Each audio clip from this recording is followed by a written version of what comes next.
Hi, my name is Steve Rahi. I'm a cloud solutions architect specializing in management technologies. Today's discussion is a continuation of our series where we're looking at ConfigMgr and Intune concepts together, specifically how you would accomplish the same kind of things with Intune as you would in ConfigMgr. Our focus today is on compliance and how we would address that specifically in Intune. As we get rolling, here's our agenda, very common to what we do here, introduction as we're doing now, then we will get into the contrast, right? So what we're trying to do is just give you a view, especially if you're moving from ConfigMgr, trying to figure out how to do some things similar that you need to do in Intune, how you might do that. Whether ConfigMgr or Intune is the better suited choice for the task is up to you, but still trying to show you how you would leverage some things in Intune. Spoiler alert here, for compliance, hands down, the best way to go is Intune. There's reasons for that. I will show you. Here's just a little breakdown, right, of how you would accomplish compliance with Intune with ConfigMgr. And so for ConfigMgr, absolutely you can use ConfigMgr to evaluate the compliance of a device based on whatever criteria you want. ConfigMgr is Windows only, right? So our context for this discussion really will be Windows only. Intune is cross-platform. So if you want to do compliance evaluations on iOS, on Android, on iPad, on Mac, right? Even Linux, you'll see in an upcoming screen. You can use Intune to do that, right? Now, the choices for compliance are going to be different with all of the different platforms. Windows is going to give you the richest experience for Intune, as you will see. And other things that are really important include conditional access, right? Conditional access is a huge piece, right? Now, conditional access is not all about compliance, but compliance evaluations can be a very significant part of conditional access. And then full integration between Intune and ConfigMgr is possible. You don't have to do that if you don't want to, but it absolutely is possible. That leads me to a little bit of a co-management kind of discussion, right?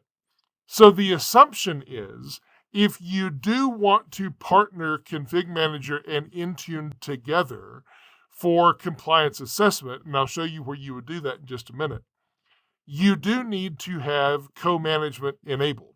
But more than just having co-management enabled, you need to have Intune be in the position of authority for compliance. Now, have a whole different session on co-management, and there's a lot of details about co-management. If you want to understand co-management, I will call you to those sessions. There's two of them, one where I talk about setting up co-management, and the other where I talk about co-management making the right choice, right? So suffice it to say that when you are doing co-management, you have a choice for every workload, and there's 7 of them, right? Well, a little bit more, but 7 of them. You will either let ConfigMgr be the authority for a workload being something like compliance or software updates or app deployment, right? You'll let ConfigMgr either be the authority, or you will shift over and let Intune be the authority. Now, does it mean that if Intune is the authority, that you can't use ConfigMgr anymore? Well, it depends on the workload. For compliance, the answer's yes, Intune's going to take the lead and be the main component. But you still can factor ConfigMgr in if you set that up, right? And I'll explain that to you more as we go. I'll show it to you. Now, in terms of capabilities, this is the list of capabilities, just the top level that I pulled out of Intune, right? You'll see this list repeated. There's something called custom compliance, then device health, device properties, config manager compliance, system security, Defender for endpoint integration, and finally integration with conditional access. For config manager, yes, all of these you can do. There's an asterisk with Defender for endpoint, right? And I explained that below, but you can do all of these. You cannot integrate with conditional access, right? You need Intune to be able to do that. I highlight custom compliance and config manager compliance because these are the two pieces that allow you to uniquely extend what you're checking for in compliance. I'll show you both, right? Custom compliance does not require config manager. It is only Intune. Config manager compliance does require config manager as a source, right? So we'll talk about that. Okay. So in terms of requirements, you need devices enrolled in Intune. You need a supported operating system. Again, our focus for this session, since we're comparing and contrasting config manager and Intune, is Windows, right? But these other platforms are supported by Intune. Okay, and then here's a graphic where I just try to show you a little bit about how compliance works, and then we'll actually get into looking at it in the UI. So here we have Intune, right? One question that might come up is, how often is compliance assessed, right? And we don't give you a lot of any detail really about that in our documentation that really dives into it. There's no separate configuration for how often compliance is assessed. So the answer is, every time a device synchronizes with Intune, it will calculate and submit compliance, right? You'll be able to see that.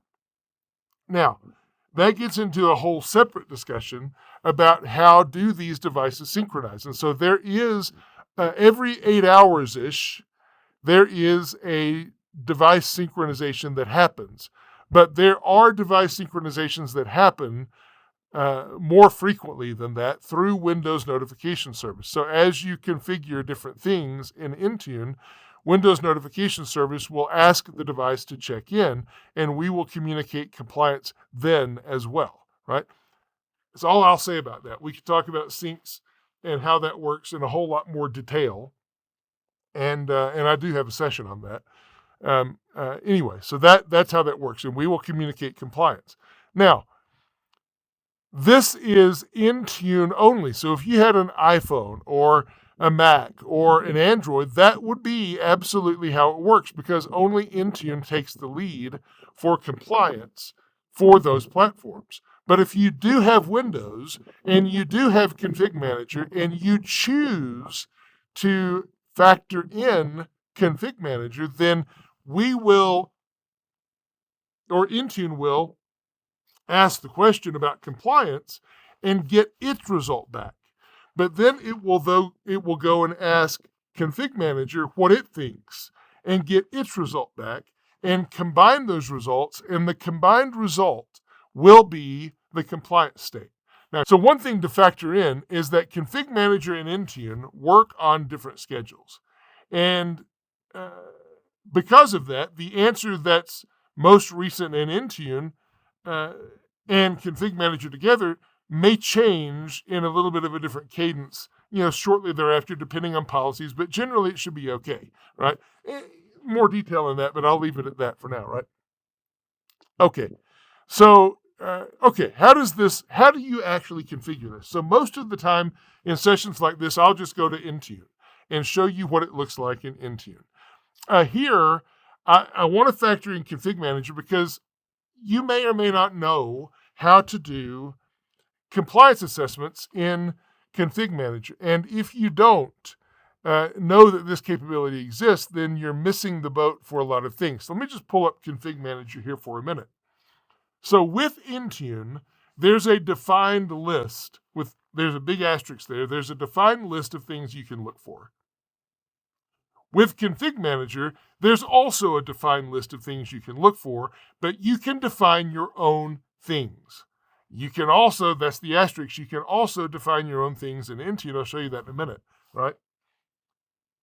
So the way that works is a configuration item. Here's just a demo configuration item that I've pulled together. So let's go look at that configuration item. So on the configuration item, did I hit properties? There. Come on, configuration item.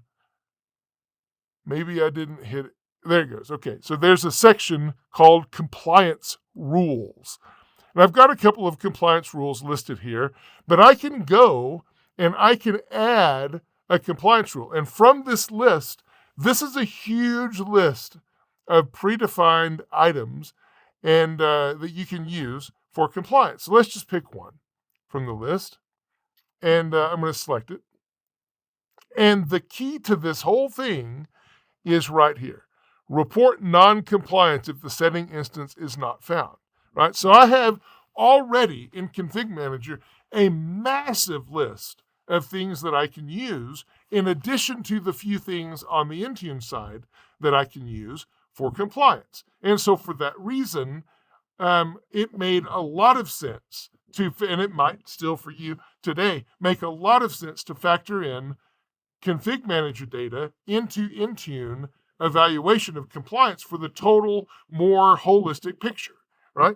You can also go add anything you want, right? You can go create a setting, and this, there's nothing you can't create, right? If you wanted for the widget.txt file being on the root of the C drive to be a flag for compliance, or a certain registry key being there to be a flag for compliance, you could configure that all day long, right? No problem at all. The sky is the absolute limit for configuring things for compliance with Config Manager, right? And then Intune can come and take a look at those things. Now, on the Intune side, let's go look at what's available there, right? So here's Intune. So let's move into compliance specifically. And again, we're focused on Windows. Here's Windows, and then compliance. And there is, we'll just look at our default compliance policy to see what's available to us. And look at properties, right? And then go edit this section. Here, compliance settings, edit. All right, here we go. So we have a list. I'm going to focus on this. I'm going to leave custom compliance for now. And so device health, right? Device health gives us a good number of things. So the Microsoft Attestation Service, we can know, hey, is BitLocker running?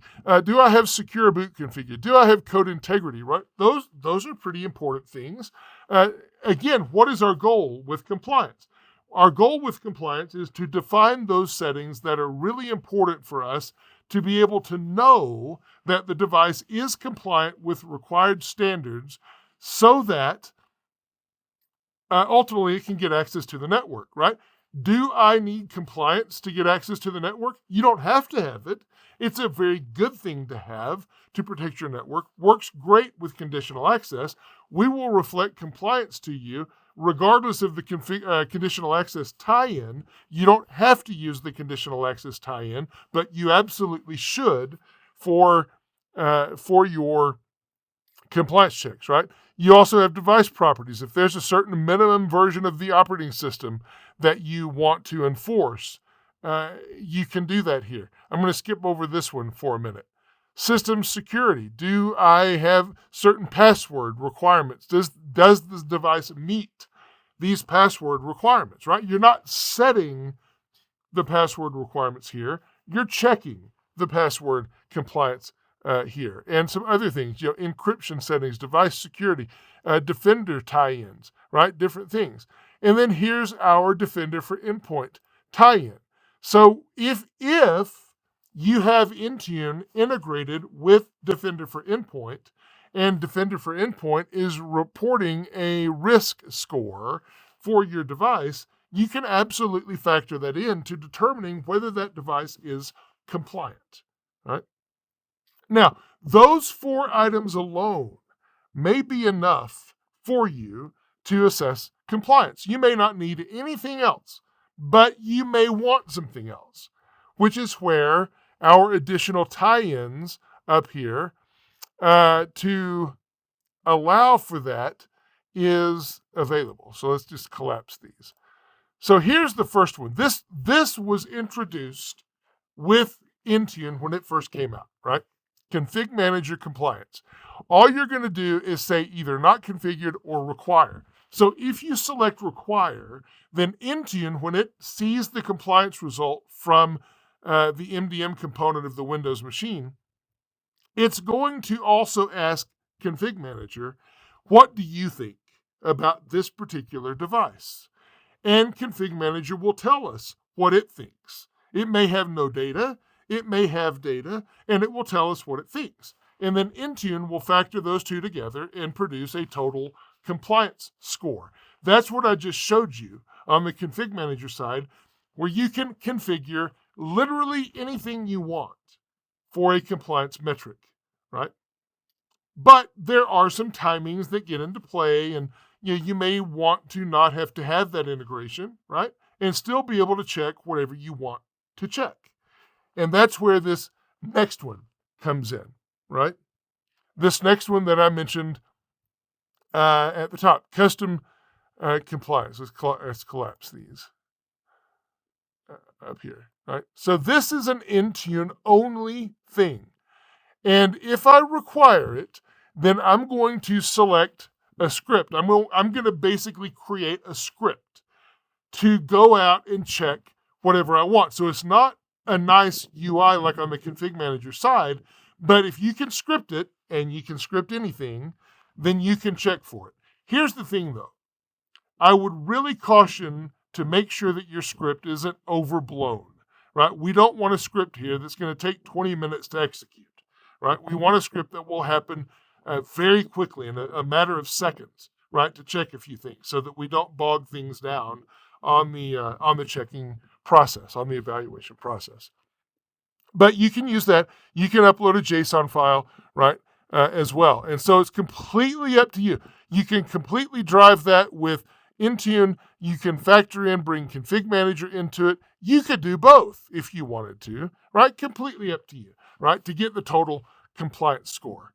Now that we have the total compliance score, where do we see it? Well, we will see it on our devices, as an example. So let's go look just at a random Windows device, and we will see that Intune is responsible for showing whether or not the device is compliant. Basically, Intune reports it into Intra ID whether the device is compliant. And so IT admins using Intune can see whether the device is compliant. Another place, so this is more for the user, right? On the company portal app, if you have that installed, you don't have to have that installed for Windows, but if you do, then we will show you whether the device is compliant. If you're the user on the device, we'll show you your devices and the compliance state. Now, we don't call it compliance here, really. We call it whether you can access company resources, right? And the assumption there is that you're using conditional access as a gatekeeper and leveraging the compliance score as a gatekeeper for accessing the corporate resources. In my case, this device is fine. If it's not, then we will tell you it's not okay, right? And we will show you likely why it's not okay. Could be that we're not detecting BitLocker settings or something of that nature, right? And you will then have the opportunity as a user to try to interact with that and figure that out. Another thing that we offer in terms of compliance settings that you can use for your environment is, you saw it a minute ago, I just didn't comment on it, right? Once you calculate compliance, come on, man. Why is this not? Here we go. Once you calculate compliance, there can be some actions you take as a result of compliance. So one default action is basically to set the flag as showing non-compliance and do that immediately in the Intune UI. There are a couple of other actions. One would be to maybe send an email to the end user and notify them their device is not compliant. That happens to me all the time. When I use an iPhone, for example, and when Apple releases a new update, if I haven't applied that fairly quickly, then Microsoft will send me an email and say, hey, by the way, your phone is out of date and you need to apply the update, right? And so I get that.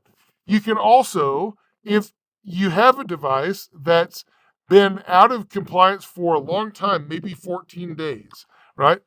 Pick your number. Then you can add it to the retire list. Maybe it's a decision you make that you don't want non-compliant devices accessing anything, right? Or persisting even in the environment. And so you can add it to the retire list. Completely up to you. But it's actions that you can take here as a result of non-compliance. Now, all of this leads to conditional access, right? Not the only reason for doing compliance, but a key reason for doing compliance checks is for conditional access. And conditional access is a very big topic that we could spend a lot of time on, and it's far more than just compliance. But compliance is a very key metric in determining whether to grant access. So there's a whole lot of things. There's a lot of layers of conditional access. Not going to show you that. I will show you this. So as a factor of granting access, you can require the device to be marked as compliant in Intra ID, and that is done by Intune, right? So that's kind of the total picture of how this works. So ConfigMgr absolutely can be factored in as part of compliance. There are other compliance checks that you can absolutely do beyond just the ConfigMgr things, right? Things that you might not even need ConfigMgr integration. But all roads lead to conditional access. And I would say this.